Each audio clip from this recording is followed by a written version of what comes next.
Il est très rare que manger soit considéré comme une compétence de grande renommée. Cependant, lorsque l'on teste les extrêmes de ce qui pourrait éventuellement être consommé, les choses commencent rapidement à devenir impressionnantes.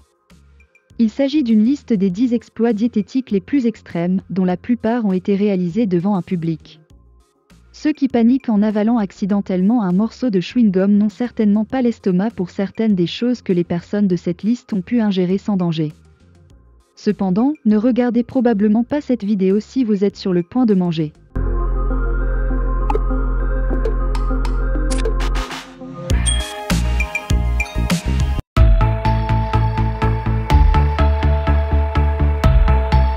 Bien que cette pièce de performance soit moins une cascade qu'une critique artistique, la performance d'Abel Azcona impliquant la consommation de 3 livres sains est sans aucun doute un test d'endurance.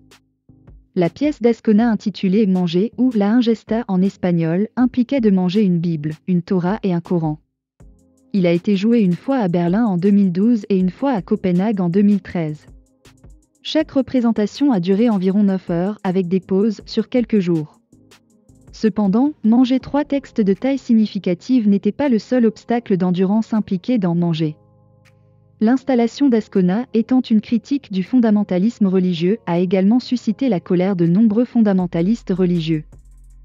Le lieu de la performance d'Azcona continuerait de susciter la colère puisqu'en 2015, le musée Krutenden de Copenhague a été attaqué par un homme du nom d'Omar Abdelhamid El Hussein. 2 personnes au musée ont été tuées par balles et d'autres blessées alors qu'elles assistaient à un événement mettant en vedette le conférencier Lars Vilks, le caricaturiste suédois controversé.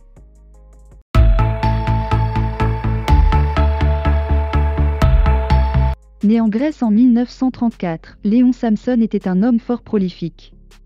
Samson a fait la majorité de ses performances dans divers lieux de l'État australien du Queensland. Certains de ses exploits consistent à avaler 22 000 lames de rasoir en 10 ans, à plier 3 barres d'acier différentes d'1 pouce en 2 et à se laisser écraser par une voiture, mais en 1969, une performance basée sur un pari serait de loin son plus impressionnant. Un homme d'affaires de la ville australienne de Darwin a parié à Léon Samson 30 000 $ australiens qu'il ne pourrait pas manger une voiture à 4 places entières. Samson gagnerait le dit pari. Au cours de 4 ans, l'homme fort mangerait environ 1,5 livre de l'automobile. Son processus impliquait de couper suffisamment de petits morceaux au fil du temps pour qu'il n'ait pas besoin de mâcher du métal, mais il serait, en effet, capable de digérer le tout. Malheureusement, il a déménagé en Amérique à la fin de la cascade de 4 ans et n'a pas pu emmener le reste de la voiture avec lui, bien qu'il ait pu en manger suffisamment pour gagner le pari.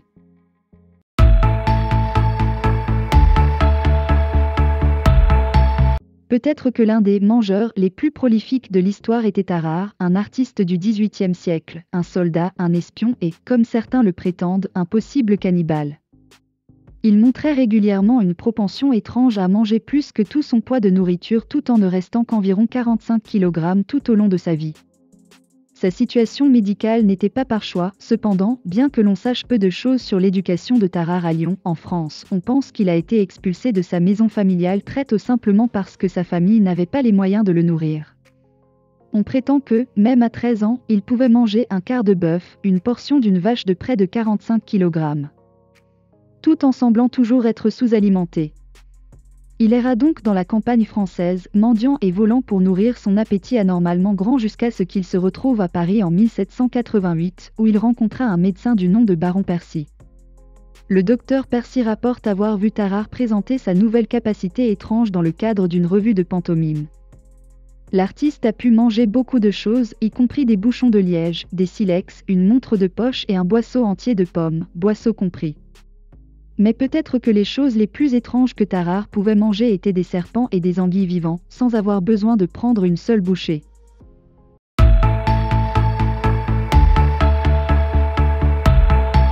Bien qu'il soit un peu exagéré de qualifier les exploits de Charles Domry, d'Omers, d'art de la performance, son cas est définitivement intéressant. Lui et Tarare souffraient tous deux de maladies alimentaires presque identiques et vivaient en Europe au cours du même siècle. Charles Domry est né en Pologne en 1778 et avait un appétit insatiable, bien qu'il ne pèse que 46 kg environ. Il aurait mangé 170 chats en une seule année et parfois 2 kg d'herbe par jour si aucune autre nourriture n'était disponible. Cela l'a incité à rejoindre l'armée pour les rations, qui s'est également avérée insuffisante, ce qui a finalement conduit à sa capture au Royaume-Uni.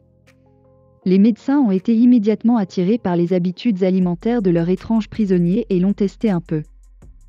Comme l'indique l'inscription dans leur dossier, il aurait mangé 2 kg de pie de vache crue et 3 kg de bœuf cru. Quand cela ne suffisait pas, il a mangé 12 bougies de suif supplémentaires cette nuit-là. Il n'a jamais pris 1 kilo de plus en prison.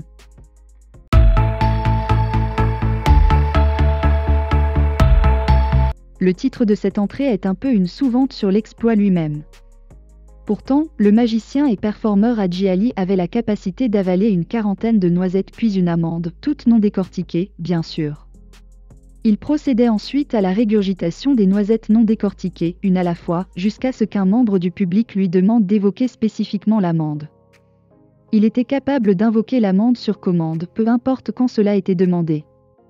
C'est loin d'être le seul truc du répertoire d'Hadji Ali, il pouvait également régurgiter des pièces de monnaie, des bijoux et même un poisson rouge vivant, qui resterait en vie pendant toute la représentation. Né en Égypte en 1892, il débutera sa carrière sur le circuit vaudevillien de Broadway dans les années folles. En plus de son acte de régurgitation, il était aussi un cracheur d'eau prolifique qui pouvait avaler jusqu'à 100 verres d'eau et cracher la totalité en un jet continu. Il pouvait également effectuer cet acte avec du kérosène, ce qu'il ferait devant une flamme nue afin de réduire en cendres tout un accessoire de château en bois.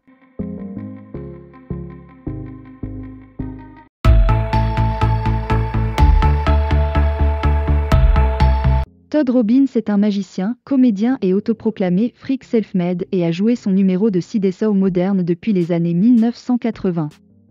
Né à Long Beach, en Californie, en 1958, Robbins a fait ses débuts dans un mouvement de vaudeville de la Renaissance qui a eu lieu à New York dans les années 80. Il s'est même entraîné sous la direction du célèbre vaudevillian Melvin Burkhart, le pionnier de l'acte de clouer un clou dans la narine, et a hérité de ses accessoires à la mort de Burkhart en 2001. Le couronnement de Todd Robbins serait d'avoir mangé plus de 4000 ampoules tout au long de sa carrière. Il ne les mangerait pas simplement entiers, cependant, il mâchait les morceaux de verre devant un public en direct. Avant d'avaler le tout, Todd Robbins est loin d'être un poney à un tour, cependant, et ses autres talents consistent à enfoncer un clou dans sa narine, à avaler l'épée, mais pas à l'ingérer, en l'omettant des exigences de cette liste, et à pimenter sa routine avec, comme le décrit Robbins, la comédie légère.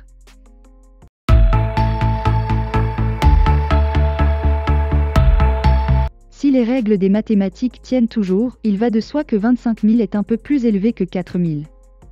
Par conséquent, la logique devrait suivre que le cascadeur Branko Knogorak prenne le titre de mangeur bizarre, un échelon au-dessus de Todd Robbins. Né à Apatin, en Serbie, en 1931, Knogorak est un autre artiste ayant une propension à manger et à digérer les objets métalliques. Son résumé des articles consommés comprend les 25 000 ampoules susmentionnées, environ 12 000 fourchettes, 2 000 cuillères, dont on pourrait penser qu'elles descendent plus facilement, et environ 2 600 assiettes, entre autres objets. Cependant, après une longue carrière de 60 ans, Knogorak a décidé de prendre sa retraite après s'être étouffé sur la pédale d'un vélo. Un vélo qu'il a osé manger en entier en moins de 3 jours.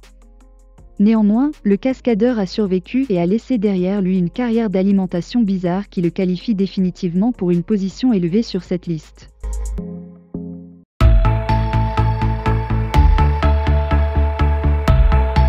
Michael Lotito, également connu sous le nom de Monsieur Mange-Tout, était un artiste français dont le talent consistait à manger du non comestible. En fait, parmi toutes les personnes figurant sur cette liste, Lotito est l'homme désigné par Guinness World Record comme l'homme au régime le plus étrange. Né à Grenoble, France, en 1950, Monsieur Mange-Tout a été découvert en 1959 par des médecins pour avoir la capacité d'ingérer 2 livres entières de métal chaque jour. Il a également été diagnostiqué avec une maladie connue sous le nom de pica, un désir psychologique de manger des matériaux non comestibles, tels que des roches ou du métal. Cependant, il a également été découvert que l'estomac de Lotito était fortement tapissé et que son acide gastrique était particulièrement puissant, permettant la digestion d'objets plus lourds. En 1966, Michael Lotito met ses compétences à profit.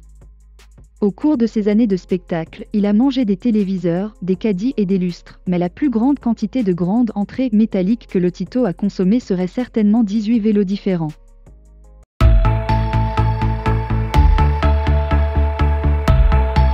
l'homme au record du monde du régime le plus étrange mérite également 2 entrées sur cette liste.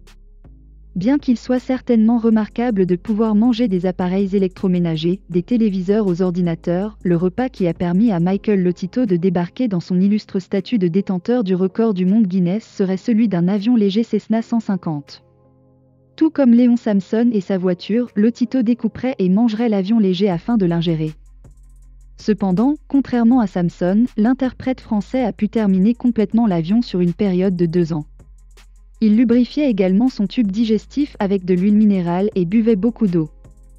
Michael Lotito est décédé en 2007 de cause naturelle et n'a jamais souffert d'une maladie grave à cause de ses performances.